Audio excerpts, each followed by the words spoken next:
First of all, I'm delighted to be here. I have to say, I am passionately interested in the whole business of medieval book production. How they made books, who they were, where they lived, they were real people, how it operated, how it worked. I wrote my thesis 40 years ago on the beginnings of the book trade in Paris, subject that interests me immensely. I have never stood here before at this site. I have never given a walking tour. I hope we're a group of people, all of whom are personally handpicked by Sandra. Feel free to interrupt, ask questions. In fact, I hope you will, because I've got a few notes, but not enough. Anything Sandra will try and answer.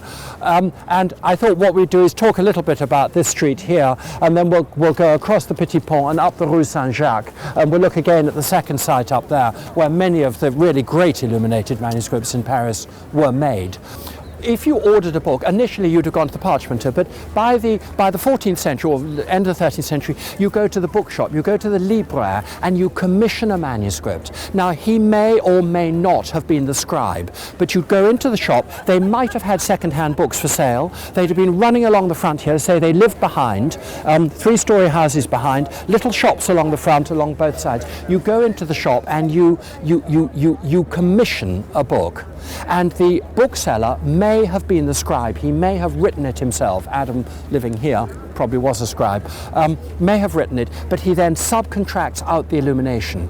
So they may take it then across the street. I mean, they all live down here on both sides, and they also live down up the Rue Saint-Jacques where we're going. So you would order a book. You discuss the price, of course, the number of pictures, what you wanted, a length of time. Your contract would be with the bookseller, not with the scribe. And the bookseller would then go around the different illuminators in these unbound choirs, dividing up the book between them. So what looks to us as historians of manuscripts like collaboration between different artists in a single book, they're not really collaborating or not consciously doing so. They're merely subcontracting it out to the illuminator. And we now look at a manuscript and you say, this is an amazing work by the Boucicaut master. He's got an originality, a cycle of illustrations never done before, something absolutely new.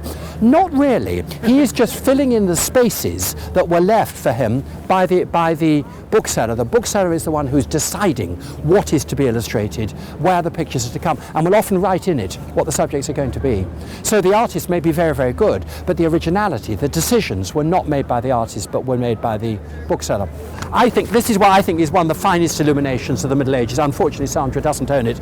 This is from the hours of this is from it's in the Metropolitan Museum in New York. This is from the hours of Etienne Chevalier, illuminated probably in Paris, around about in the mid 1450s, and it shows the descent of the Holy Ghost on the city of Paris with Notre-Dame in the background. And it's got what to me is absolutely fantastic thing where the sky here, the Holy Ghost is coming through the sky somewhere up just there, and as it enters our world you get ripples on the floor of heaven. I mean, it's absolutely extraordinary artistic conceit. But the point is, this is painted from just down there about where those trees are, and he's looking up to where we're standing. So we are exactly here by the bridge here, in which you can see where the houses are. Now we are, as you saw, we came into the Rue de la Parcheminerie. Now France is famous for changing the names of the streets every time. Even in our lifetime they change them in names of national heroes. But there is a good medieval name that was used in the Middle Ages. They referred to it. The street was originally called the Rue des Écrivains, and it's called in Vico Scriptorum, in the street of the scribes, as early as 1209. So very, very early on. So while Alexander was up there, some of the scribes lived down here. Now it's cheaper to live here. The bookseller has to live somewhere where he picks up the market, but you cross the river, you come down. It's not far. You've seen how far it is to walk. So not very far, but we're outside the main bit of Paris. We're still within the walls of Paris. But it's also called the Rue de la Parcheminerie, which also, presumably, the parchmenters, again, these are the booksellers. These are the cheaper end of the booksellers, and many of the illuminators actually live down here. And the one that the one we can localize absolutely is Perrin Remier, who's recorded as an illuminator in Paris from 1368 until his death in about 1420, and he lived right here, absolutely on the corner here, because we have the description of the house being on the corner of the street on the far corner of the street by Saint-Séverin, which of course is the church behind here, which was where the Illuminators Guild was based. So that was the parish church of the Illuminators. And he lived and worked here. And he was an illuminator and a panel painter. And he was painting panels for the chapel of Louis d'Orléans, for example, in 1396. But there is a pèlerinage de la vie humaine, in the Bibliothèque Nationale, in which his name appears.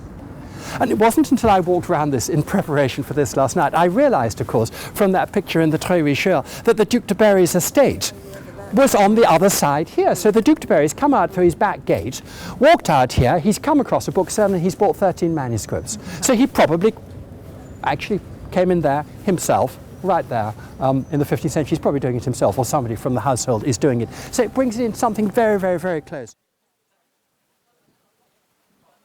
On this side, more or less opposite, is Jean Pucelle. This is where he lived, right here, and Pucelle is the greatest, probably greater still. It's a Chinese, what is it, Chinese? No, it's a nail shop, I don't know what it is. But anyway, Pucelle is here, and of course he is the artist of the Hours of Jean d'Evreux, now in the Metropolitan Museum, this wonderful grisaille manuscript, absolutely fantastic quality. He is documented living here from 1319 until 1334 on the west side of the Rue Orenburg-Debris, opposite the house formerly occupied by Honoré. So right here was the greatest illuminated manuscript probably produced in Paris in the 13th century. Paris is the centre, and really, if you're buying a manuscript, Paris is an option. A Paris book is like, I mean, they're not all good, but Paris is the real centre.